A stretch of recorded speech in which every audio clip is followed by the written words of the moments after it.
ವಿಷಯ ಇದ್ರೆ ನನಗೆ ಒಂದು ಫೋನ್ ಮಾಡಿ ತಿಳಿಸ್ಬಿಡಿ ಆಯ್ತಾ? ಒಳ್ಳೆನಮ್ಮ.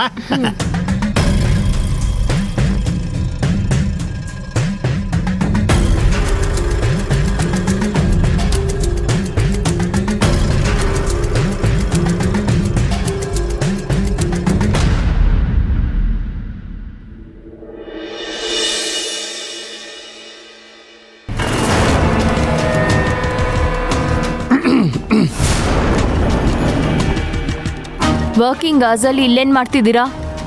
ಅಲ್ಲ ಕಾವೇರಿ, ಅದು ಶಟ್ ಅಪ್. ಇದು ಆಫೀಸು, ನಿಮ್ಮ ಅತ್ತೆ ಮನೆ ಅಲ್ಲ. ಇಲ್ಲಿ ಕೆಲವೊಂದು ಪ್ರೋಟೋಕಾಲ್ಸ್ ಇರುತ್ತೆ. ಎಂಪ್ಲಾಯಿ ಆಗಿ ನೀವು ಅದನ್ನ ಫಾಲೋ ಮಾಡಲೇಬೇಕು. ಗೊತ್ತು ಕಾವೇರಿ, ಆದರೆ ಪ್ಲೀಸ್ ಗಿವ್ ಮಿ 2 ಮಿನಿಟ್ಸ್. ನಾನೇನು ಹೇಳಬೇಕು ಅಂದ್ಕೊಂಡಿದ್ದೀನೋ ಅದನ್ನೆಲ್ಲ ಹೇಳ್ಬಿಟ್ಟು ಹೊಡ್ತೀನಿ. ಇಷ್ಟೊತ್ತು ಹೇಳಿದ್ದು ಕೇಳಿಸ್ಲಿಲ್ವಾ? ಪ್ಲೀಸ್ ಕಾವೇರಿ, ಇದು ತುಂಬ ಮುಖ್ಯವಾದ ವಿಷಯ.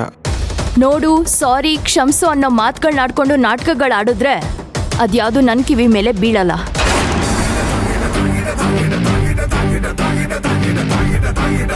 ಅಂಡ್ ನಾನು ನಿನ್ನನ್ನು ಯಾವತ್ತೂ ಕ್ಷಮಿಸೋದು ಇಲ್ಲ.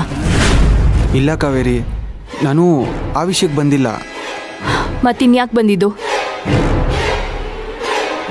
ನಂಗೆ ಗೊತ್ತು ನಿಂಗೆ ನನ್ನ ಮೇಲೆ ಕೋಪ ಇದೆ ಅಂತ. ನಿಂಗೆ ಕೋಪ ಮಾಡ್ಕೊಳ್ಳೋ ಎಲ್ಲ ಹಕ್ಕು ಇದೆ ಕಾವೇರಿ. ಬೇಕಿದ್ರೆ ನೀನು ನನಗೆ ಡೇಟ್ ಹೊಡಿಬೋದು. ಆದರೆ ನೀನು ಈ ಥರ ಮಾತಾಡ್ತಿರೋದು ಸರಿಯಲ್ಲ ಕಾವೇರಿ.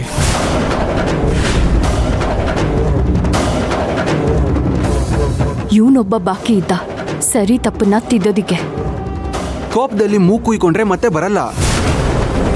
ನೀನು ಸ್ವಲ್ಪ ಯೋಚನೆ ಮಾಡಬೇಕಿತ್ತು. ಕೊಚ್ಚೆಲ್ ಬಿದ್ದಿರೋ ಹಂದಿ ಸ್ವಚ್ಛತೆ ಬಗ್ಗೆ ಭಾಷಣ ಮಾಡಬಾರ್ದು.